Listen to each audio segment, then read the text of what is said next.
filter, ano. Okay, sabi niya dito, ano, sabi niya number one, if you are angry, don't hide it.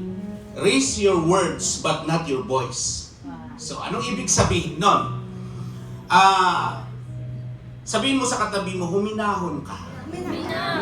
Ay, yung mga mag-aasawa ba'y magkakatabi? Ay, magpa-partner for sure, magkukurutan yan. Okay. Sabi, don't hide it, no? Kasi marami pong mag-aasawa, minsan kinikim-kim, ano? Minsan natalaka kayong mga boys, di ba? Siyempre, sila kasi may mga hormones kasi, no? Pero minsan parang, ba't di ka nagsasalita? Yun pala may kinikim-kim. So it's very important pala, no? Na napaka-importante na sinasabi ang totoo. Kaya sabi niya sa Bible, the truth shall set you free. Di ba? Ang magbibigay daw ng kalayaan sa atin ay yung katotohanan. Pero ang magbibigay naman na yung magkukulong sa iyo ng kalayaan ay kasinungalingan. So napaka-importante po. So if you hide, you will suffer. Ano? Kaya nga it's very important na kayong mag-asawa is kailangan talaga transparent na kayo, lalo ngayon, di ba?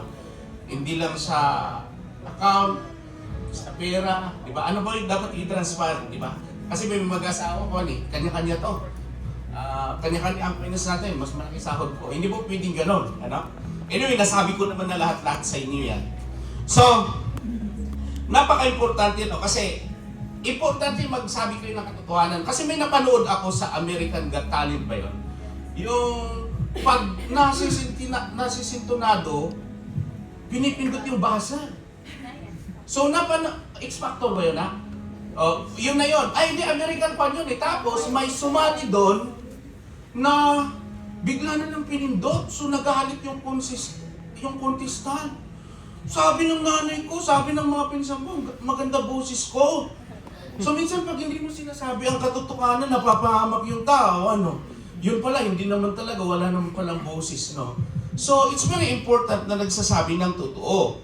So, sabi nga, hindi daw problema ang conflict. Kasi ang conflict kasi, normal yan. Wala pong relasyon na walang conflict po talaga. Ang problema talaga yun, yung ignorance natin how to address yung conflict. Yun talaga ang problema doon. So, napaka-importante po. Okay, sabi nga dito, ano, na bilang mag-asawa, lagi kong naririnig ito sa mentor ko. Pag nagpatalo ka na daw, nanalo ka. Kasi nga si Lord no, nagpatalo in 3 days, akala ng demonyo na natalo, yun pala nanalo. So napaka-importante din sa inyong mag-asawa. So ngayon, number 2, avoid unwholesome talk. We don't want to hear it about ourselves. Do the same with others. So, minsan nangyayari ito, importante ano, na huwag pong pinapahiya ang partner sa public. Sino dito yung misis mo, pinapagalitan ka sa public? May nagkukurot na dyan. Di ba? Di ba? So, it's very important po na huwag palgalitan, ipahiya. Kasi sabi niya sa Bible, kung iisa na daw kayo eh. Diba? So kung pinahiya mo, sinasaktan mo, pinapahiya mo sarili mo. So it's very important. Number 3, sabi niya, nobody is perfect. We all commit mistakes. Be kind enough to forgive. So, listen po, no? Alam niyo po, napaka-importante po na pakinggan mo siya, unawain mo siya, hindi yung pakinggan mo para replyan mo. Tama. Ito yung lagi kong alam mo ito po, kung ito napakinggan ko to 10 years back, sana ang ganda. Kaso nga lang, napakinggan ko na lang to recently. Sabi niya, ito daw, ang totoong humility, napakadali daw na magpakumbaba pag kasalanan mo.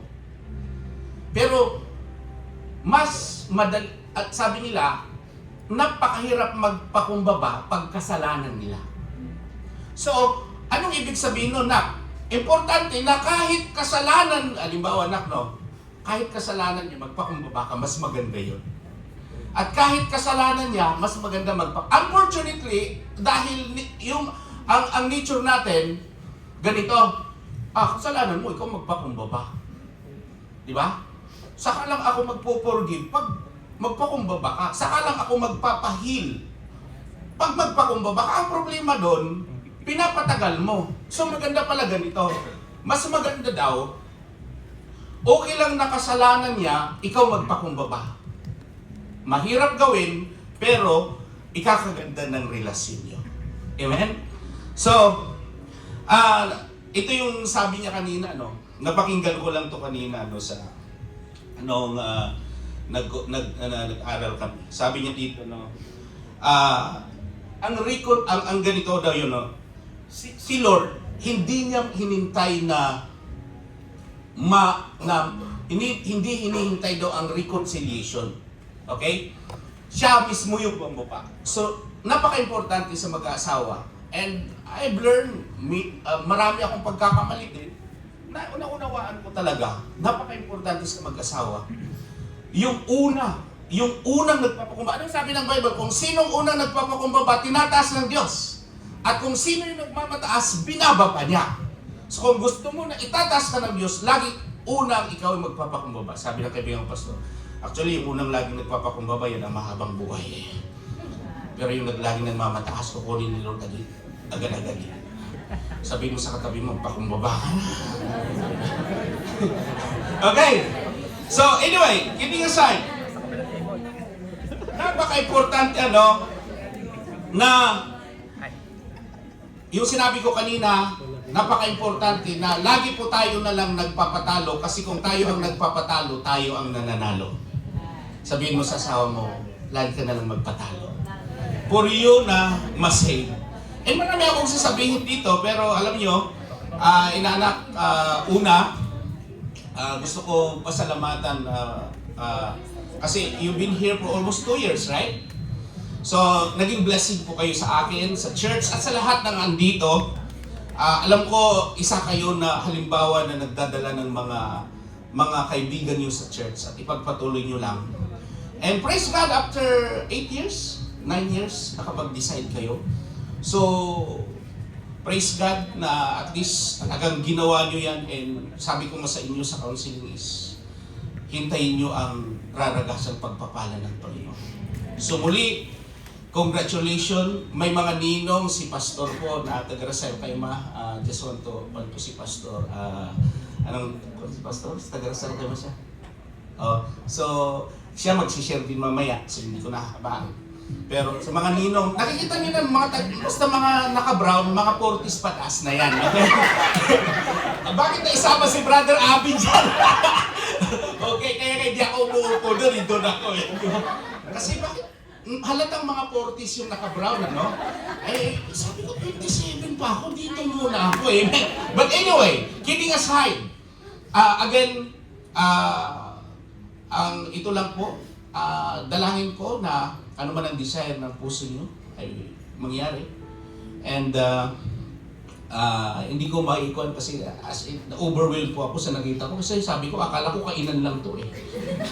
Diba yung kain lang tapos alis na, pero pag opening prayer, hindi pala, kaya kailangan may message, ano? But anyway, excited ako sa church wedding nyo sa Pilipinas soon, di ba?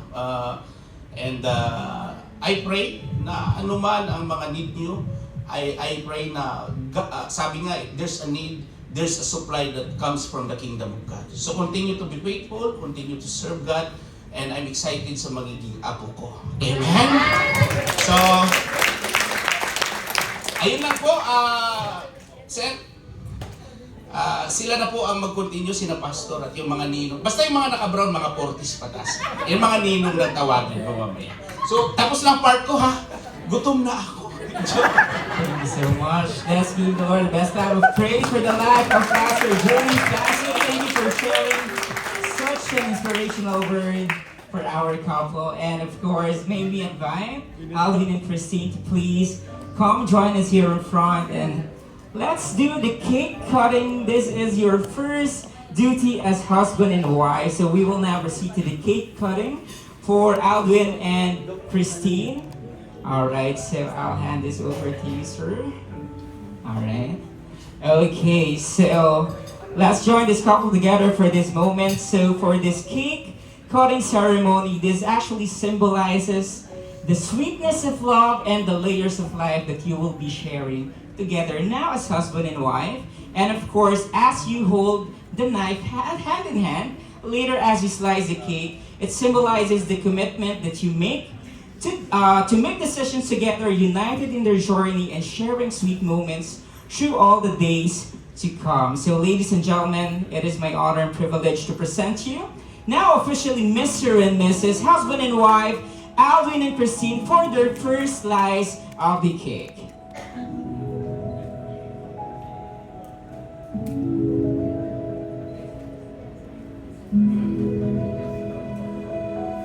Alright. Let's clap our hands together for Alvin and Christine.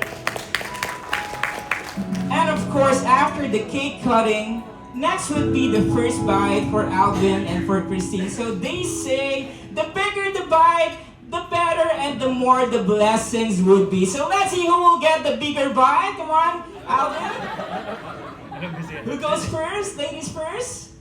That's a big slice, Alvin. Be gentle to your wife, Alvin. Alright, and of course, you will also have your first bite coming from Christine. Bigyan mo yung buong cake. Ganti ka, Christine. Once again, let's give a big round of applause for Alvin and Christine for their first duty as husband and wife. So I'll let you finish your bite and let's have a photo first before we proceed to the next part of the program. Thank you.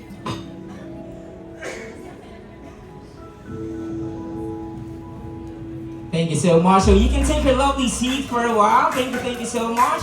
Alright, so after the photo ops, we will just be doing some spot games just to see if everyone has some energy to start this wedding celebration. So for